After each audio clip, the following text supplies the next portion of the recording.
Now ഇതിൻ്റെ ഒരു കണ്ടിന്യൂവേഷനാണ് actually why theory so relevant in research എന്നാണ്. ആക്ച്വലി റിസർച്ച് പ്രോസസ്സിൽ നമ്മൾ എന്താ ചെയ്യണമെന്ന് വെച്ചാൽ a researcher first develops a representation of the real world phenomena. ഒരു കാര്യത്തിനെ കുറിച്ചിട്ടുള്ള ഒരു റിയൽ വേൾഡിൽ നടക്കുന്ന ഒരു കാര്യത്തിനെ കുറിച്ചിട്ടുള്ള ഒരു റിയൽ വേൾഡിൽ നടക്കുന്ന ഒരു കാര്യത്തിനെ കുറിച്ചിട്ട് ആ റിസർച്ചറുടെ കാഴ്ചപ്പാടിൽ അയാളൊരു റെപ്രസെൻറ്റേഷൻസ് ചെയ്യും, അയാളൊരു ധാരണയിലെത്തും. സോ അത് actually it's researchers representation of റിയാലിറ്റിയാണ്. നമുക്കറിയില്ല വെദർ അത് തന്നെയാണോ എന്ന്, വി ഡോണ്ട് നോ. സോ അതിന് നമ്മൾ എന്ത് പറയും? പെർസ്യൂംഡ് റിയാലിറ്റി എന്ന് പറയും. സോ ഇത് ശരിക്ക് റിസർച്ച് ഒരു കോൺസെപ്റ്റ്. അപ്പം ഇതിന് വേണ്ടിയിട്ട്, അതായത് ഒരു റിയൽ വേൾഡ് ഫിനോമിനെ എക്സ്പ്ലെയിൻ ചെയ്യുന്ന ഇതിനെയാണല്ലോ നമ്മൾ തിയറി എന്ന് പറയുന്നത്. സോ റിയൽ വേൾഡ് ഫിനോമിന എന്താണെന്ന് മനസ്സിലാക്കാൻ ഒരു റിസർച്ചർക്ക് തിയറി ആവശ്യമായിട്ട് വരും. അവിടെയാണ് എന്താ പറയുക, the relation between theory and research വരുന്നത്. For a researcher, in order to understand about the real world phenomena, he should need theories to support. ഇനി അതിനുശേഷം അതിൽ നിന്ന് റിസർച്ചർക്ക് മനസ്സിലായതിൻ്റെ ബേസിൽ he will make a representation of the real world. Theory വായിച്ച് ഇതാണ് റിയൽ വേൾഡിൽ സംഭവിക്കുന്നത്, അല്ലെങ്കിൽ ഈ ഫിനോമിന തിയറി പ്രകാരം this is what it is എന്ന് മനസ്സിലാക്കി അത് റിസർച്ചറുടെ കാഴ്ചപ്പാടിൽ ഒരു റെപ്രസെൻറ്റേഷൻ ആക്കും. റിയാലിറ്റി അതാണ് എന്ന് റിസർച്ചർ വായിച്ചു മനസ്സിലാക്കി വെച്ചിരിക്കുന്നതാണ്. സോ അതിനെ പെർസ്യൂംഡ് റിയാലിറ്റി എന്ന് പറയും. Now actually what is the extent to which this real world phenomena matches with this presumed reality of the researcher എന്നുള്ളത് നമ്മൾക്ക് ടെസ്റ്റ് ചെയ്യണം.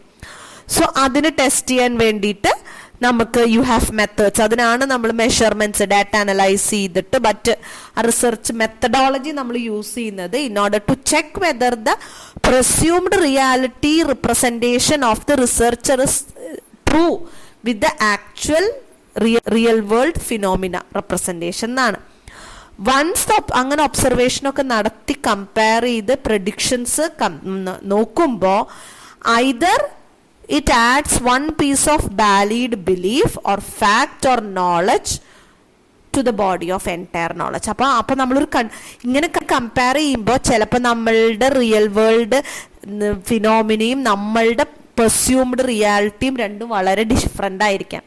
So that is itself is a knowledge. ചിലപ്പോൾ same ആയിരിക്കാം. So ഒരു തിയറീനെ base ചെയ്തിട്ടാണ് you understand about real world phenomena. ആ real world ഫിനോമിനയിൽ നിന്ന് മനസ്സിലാക്കിയതിൽ നിന്ന് നമ്മൾ ഉണ്ടാക്കിയ അസംഷൻസിൻ്റെ ബേസിലാണ് presumed reality representation. Then will do research methodology ഉപയോഗിച്ച് ഇത് രണ്ടും സെയിം ആണോ എന്ന് അല്ലയോ എന്ന് നമ്മൾ കണ്ടുപിടിക്കും. അങ്ങനെ കണ്ടുപിടിച്ച റിസൾട്ട് എന്ന് പറയുന്നതും തിയറിയിലേക്കുള്ളൊരു അഡീഷനാണ്. ഒരു പുതിയത് അല്ലെങ്കിൽ ഒരു വിശ്വാസം അല്ലെങ്കിൽ ഒരു നോളജ് പുതിയത് നമ്മൾ കൊടുക്കുകയാണ്. So research starts with theory and ends with theory ആണ്. അതുകൊണ്ടാണ് റിസർച്ചിൽ തിയറി എന്ന് പറയുന്നത് ഇത്രയും ഇമ്പോർട്ടൻ്റ് ആകുന്നത്. സോ തിയറി ഈസ് ആക്ച്വലി ബിൽഡാണ്. നമ്മൾ റിസർച്ച് ചെയ്യുമ്പോൾ തിയറി തന്നെത്താനെ ഇങ്ങനെ ഉണ്ടായി വരികയാണ്. സോ ഡബ്ല്യു വാലൻസ് പറഞ്ഞത് പറഞ്ഞത് systematic approach to theory building. Theory building ഒരു സിസ്റ്റമാറ്റിക് അപ്രോച്ചാണ് പറഞ്ഞത്. which broadly consist of observation, induction and deduction. ഒരു റിസർച്ചർ ഒരു തിയറിയിൽ നിന്ന് തുടങ്ങി ഒരു തിയറിയിലേക്കുള്ള കോൺട്രിബ്യൂഷനിൽ അവസാനിക്കുമ്പോൾ 3 കാര്യങ്ങൾ സംഭവിച്ചിട്ടുണ്ടാവും: observation, induction and deduction. So theory building in a new area often begins with individual observation that are highly specific and essentially unique items of information. നമ്മളുടെ ഒരു ഒബ്സർവേഷൻ ആണ്, അതിൽ നിന്നാണ് ആദ്യം തുടങ്ങുക. You start developing A theory from your observation. അത് പക്ഷെ വളരെ കൃത്യമായിട്ടുള്ള ഹൈലി സ്പെസിഫിക്, വ്യത്യസ്തമാണ്, യുണീക്ക് ആയിരിക്കണം. 10 പേര് കണ്ടുപിടിച്ചത് തന്നെ നമ്മൾ കണ്ടുപിടിക്കണമെങ്കിൽ നമുക്ക് പ്രത്യേകിച്ച് നമ്മൾ അഡീഷൻ ഒന്നും നടത്തണില്ല. ഒരു 10 കൊല്ലം കൺസ്യൂമർ പ്രോഡക്ട്സിന്റെ സാറ്റിസ്ഫാക്ഷൻ നോക്കി ഓൾ ആർ സാറ്റിസ്ഫൈഡ്. ഇവിടെ തിയറിയിലേക്ക് ഒരു അഡീഷൻ വരുന്നില്ല, nothing new is added. But നമ്മൾ അങ്ങനെ ആയിരിക്കരുത്. ഇറ്റ് ഷുഡ് ബി യുണീക്ക് ആണെങ്കിൽ അങ്ങനെ ഒരു ഒബ്സർവേഷനിൽ നിന്നാണ് ഒരു തിയറി ബിൽഡിംഗ് തുടങ്ങുന്നത്. നമ്മൾ അതിനെ ആ ഒബ്സർവേഷൻസിനെ you measure, you summarise, parameters ഒക്കെ എസ്റ്റിമേറ്റ് ചെയ്തു, എന്നിട്ട് നമ്മൾ അതൊരു ജനറലൈസേഷൻസിലേക്ക് കൊണ്ടുവരുന്നു. ദ നെക്സ്റ്റ് സ്റ്റേജ്, അതാണ് രണ്ടാമത് ഒരു ഘട്ടം തിയറി ബിൽഡിങ്ങിന്റെ. The next stage involves concept formation, preposition formation and preposition arrangement. അപ്പൊ നമ്മളുടെ ഒബ്സർവേഷൻ വളരെ സ്പെസിഫിക്കും വളരെ യൂണീക്കുമായിട്ടുള്ള ഒബ്സർവേഷൻസ്, അത്തരം ഒബ്സർവേഷൻസിനെ മെഷർ ചെയ്ത് സമ്മറൈസ് ചെയ്ത് എസ്റ്റിമേറ്റ് ചെയ്ത് നമ്മൾ വെച്ചു. So that is one stage. The second stage is അതിൻ്റെ ബേസിസിൽ നമ്മൾ കോൺസെപ്റ്റ് ഫോം ചെയ്യാണ്, പ്രിപ്പോസിഷൻസ് ഫോം ചെയ്യാണ്, പ്രിപ്പോസിഷൻസ് അല്ലെങ്കിൽ കോൺസെപ്റ്റിനെ അറേഞ്ച് ചെയ്യാണ്. Then using sampling the hypothesis, the occasion, the construction of proposition could be tested. എന്നിട്ട് നമ്മളത് ടെസ്റ്റ് ചെയ്യാണ്. ഈവൻച്വലി അത്രയും ടെസ്റ്റിംഗ് വരെ ഒരു സ്റ്റേജ്. ഈവൻച്വലി അതിൻ്റെ result either will result in confirmation, modification or rejection of the theory. അപ്പോൾ ഇത് നമ്മൾ ഒരു എന്താ പറയുക തിയറി ബിൽഡിംഗ് നമ്മൾ റിസർച്ചുമായി ലിങ്ക് ചെയ്തിട്ട് തന്നെ പറയുന്നതാണ്. അതായത് തിയറി ബിൽഡിങ്ങിൽ ഒരു സിസ്റ്റമാറ്റിക് അപ്രോച്ചാണ് ഈ പറയുന്നത്. ഒരു ഒബ്സർവേഷൻ, ഇൻഡക്ഷൻ ആൻഡ് ഡിഡക്ഷൻ ആണ്. സോ ഫസ്റ്റ് സ്റ്റേജ് എന്ന് പറയുന്നത് നിങ്ങളുടെ ഒരു റിസർച്ചറിന്റെ highly specific and essentially unique items of information നമ്മൾ ഒബ്സർവ് ചെയ്തെടുത്തു. Then you measure it, you summarise it, you estimate it, and if possible you make generalizations. അതോടുകൂടി ഒരു സ്റ്റേജ് കഴിഞ്ഞു. In the second stage, out of this generalization you develop concept, you develop proposition, and you test your propositions. അതിനുശേഷം third ആയിട്ട് ആ test ചെയ്യുമ്പോൾ either you confirm or you modify or you reject an existing theory. So moreover, theory is something which goes in sync or in parallel with the റിസർച്ചിനോടെ കൂടെ പോണതാ. ഒരു real world ഫിനോമിനെ കുറിച്ച് മനസ്സിലാക്കുന്നത് theory വഴിയാണ്. അത് മനസ്സിലാക്കിയതിൽ നിന്ന് നമ്മുടെ ഒരു രീതിയിലേക്ക് റിയാലിറ്റീനെ പെർസ്യൂം ചെയ്യാൻ ഹെൽപ്പ് ചെയ്യുന്നതും തിയറിയാണ്. ദെൻ നമ്മൾ ഹൈപ്പോത്തസിസ് ടെസ്റ്റ് ചെയ്ത് ഒരു പുതിയ നോളജ് ആഡ് ചെയ്യേ അല്ലെങ്കിൽ ഒന്ന് റിജക്ട് ചെയ്യേ ചെയ്യുന്നതും അതിൻ്റെ കോൺട്രിബ്യൂഷൻ വരുന്നതും തിയറിയിലോട്ട് തന്നെയാണ്. So that next is deduction and induction approach. അപ്പം നമ്മൾ പറഞ്ഞു your research starts with a theory and it ends either by accepting, confirming or modifying a theory.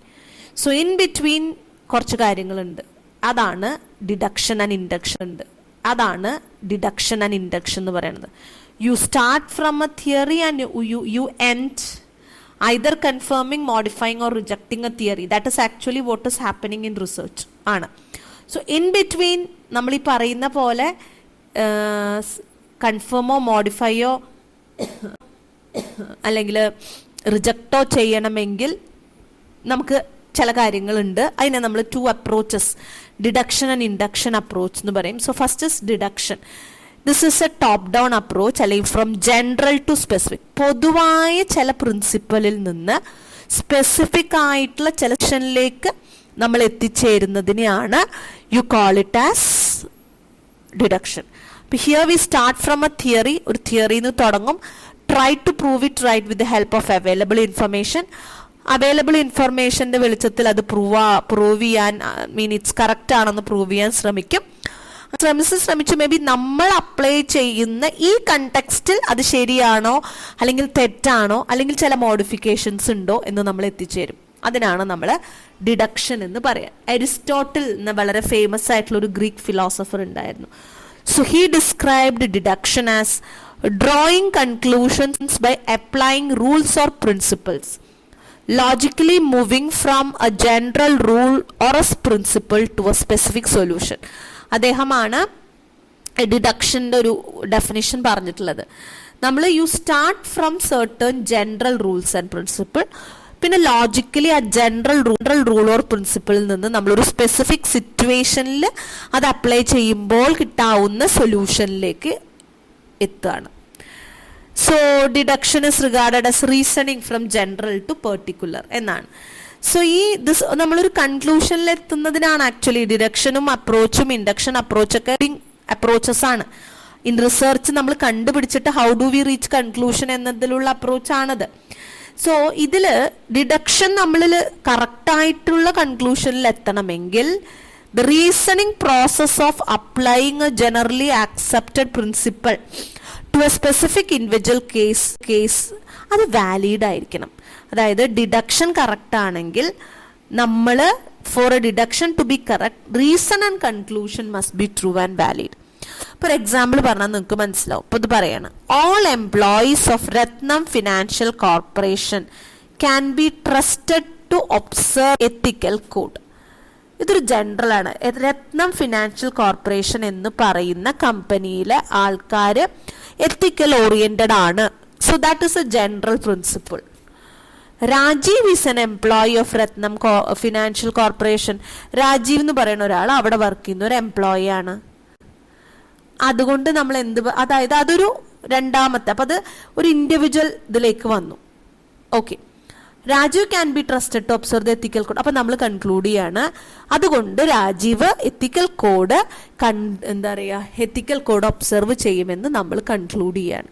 So you start general principle. ആ general പ്രിൻസിപ്പിളിൽ നിന്ന് നമ്മൾ അതൊരു ഇൻഡിവിജ്വലിലേക്ക് വന്ന് അതിലും നമ്മളൊരു കൺക്ലൂഷൻ എടുക്കുകയാണ്. അപ്പം ഇവിടെ ഈ കൺക്ലൂഷൻ ശരിയാവണമായിരുന്നെങ്കിൽ രത്നം ഫിനാൻഷ്യൽ കോർപ്പറേഷനിലെ എല്ലാ എംപ്ലോയീസും ട്രസ്റ്റ് വർത്തി ആണ് എന്നുള്ള നമ്മുടെ ആ ജനറൽ പ്രിൻസിപ്പിൾ ശരിയാവണമായിരുന്നു. അത് തെറ്റാണെങ്കിൽ ഇതും ഈ കൺക്ലൂഷനിലേക്ക് നമുക്ക് എത്താൻ പറ്റില്ല. സോ ആ ഒരു ലോജിക്കൽ കണക്ടിവിറ്റിയിൽ വരുന്ന you take A general principle and that general principle you apply it in a specific situation or to find a specific solution. ആ ലോജിക്കലി റീസൺ ചെയ്ത് നമ്മൾ ഒരാളുടെ കേസിലേക്ക് ഒരു പെർട്ടിക്കുലർ ഇഷ്യൂയിലേക്കോ കൊണ്ടുവന്ന് ഒരു കൺക്ലൂഷനിൽ എത്തുന്നതിനെയാണ് നമ്മൾ ഡിഡക്ഷൻ.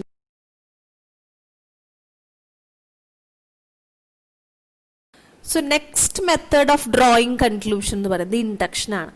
ഇതിൻ്റെ നേരെ ഓപ്പോസിറ്റ് ആണ്. ഇൻഡക്ഷൻ ഇസ് ബോട്ടം അപ്പ്, അതായത് ടോപ്പ് ഡൗൺ ആയിരുന്നു. From general principle to a specific situation ആണ്. ഇത് ബോട്ടം അപ്പ് ആണ്. ഇറ്റ്സ് ലൈക്ക് നമ്മൾ ഇൻഡിവിജ്വൽ കേസസിൽ നിന്ന് you reach generalisation.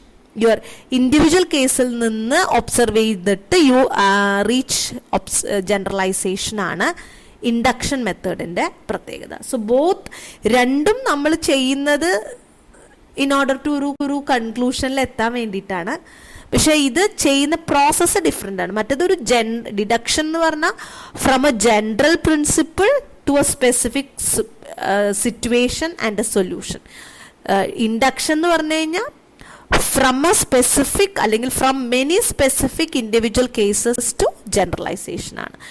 So 4 conditions ആണ് ഒരു സാറ്റിസ്ഫാക്ടറി ഇൻഡക്ഷൻ വരണമെങ്കിൽ. Observation must be correctly performed and recorded. Data collect should be accurate. ആ ഇൻഡിവിജ്വൽ കേസസ് നമ്മൾ നോട്ട് ചെയ്യുന്നത് ആക്യുറേറ്റ് ആയിരിക്കണം. Observation must cover representative cases drawn from a specific universe. ഒരു ലോകത്തിൻ്റെ മുഴുവൻ കാര്യങ്ങളിലേക്ക് ജനറലൈസ് ചെയ്യാൻ പോകുമ്പോൾ കേരളത്തിൽ തൃശ്ശൂർ ഒരു ചെറിയ ലൊക്കാലിറ്റിയിൽ നിന്നുള്ള 10 പേരെ എടുത്തിട്ട് നമുക്ക് ലോകം മുഴുവൻ ഇങ്ങനെയാണെന്ന് പറയാൻ പറ്റില്ല. സോ ഇഫ് യു നമ്മൾ ഇൻഡക്ട് ചെയ്ത് ജനറലൈസ് ചെയ്യാൻ ഉദ്ദേശിക്കുന്നത് ലോകം മുഴുവനായിട്ടാണെങ്കിൽ അതനുസരിച്ച് നമ്മൾ ഇൻഡിവിജ്വൽ കേസസ് സെലക്ട് ചെയ്യണം. ഒബ്സർവേഷൻ മസ്റ്റ് ആഡിക്വേറ്റ് നമ്പർ ഒന്നായിരിക്കില്ല, ചിലപ്പോൾ സോ മച്ച് ഓഫ് കേസസ് നമ്മൾ അങ്ങനെ ഇൻഡിവിജ്വൽ കേസസിൽ നിന്ന് പ്രൂവ് ചെയ്താൽ മാത്രമേ നമുക്കതൊരു ജനറലൈസേഷനിലേക്ക് എത്താൻ പറ്റുള്ളൂ. Conclusions must be confined to inferences drawn from the findings. എന്താണോ ഫൈൻഡിങ്സ് ഇങ്ങനെ ചെയ്തപ്പോൾ ഇൻഡിവിജ്വൽ കേസസ് പലയിടത്തുനിന്നും ചെയ്തപ്പോൾ നമുക്ക് ഫൈൻഡിങ്സ് കിട്ടിയത് അതിൽ നിന്ന് ഇൻഫറൻസ് ഡ്രോ ചെയ്തതിൽ നിന്ന് വേണം കൺക്ലൂഷൻ. അല്ലാതെ നമ്മൾ ഒരു ബന്ധമില്ലാത്ത രീതിയിൽ കൺക്ലൂഡ് ചെയ്യാനായിട്ട് പറ്റില്ല. സോ അതാണ് 2 കാര്യങ്ങൾ. സോ ഇത് basically both this means it is more over like how you are concluding. ആ കൺക്ലൂഡിങ് അപ്രോച്ചാണ്. So in case of deduction you will have നമ്മൾ പറയുന്നത് ഒരു ജനറൽ പ്രിൻസിപ്പിൾ, ആ general principle you will get it from a theory, then നമ്മൾ അതൊരു നമ്മുടേതായിട്ടുള്ള ഒരു അസംപ്ഷൻസ് ഉണ്ടാക്കും, that is hypothesis, then observe ചെയ്യാണ്, and then you are confirming. ഇവിടെ ഇതും സെയിം തന്നെയാണ്. യു ഹാവ് എ തിയറി, അതൊരു ഇൻഡിവിജ്വൽ കേസ് ആയിരിക്കുന്നു മാത്രം. ആ ഇൻഡിവിജ്വൽ, അങ്ങനെ പല ഇൻഡിവിജ്വൽ കേസസ്, അങ്ങനെ പലതിൻ്റെയും hypothesis, then you will understand a pattern, you will observe, and then you will reach a generalisation. So ഇതാണ് 2 methods of, അല്ലെങ്കിൽ 2 approaches in concluding, അല്ലെങ്കിൽ drawing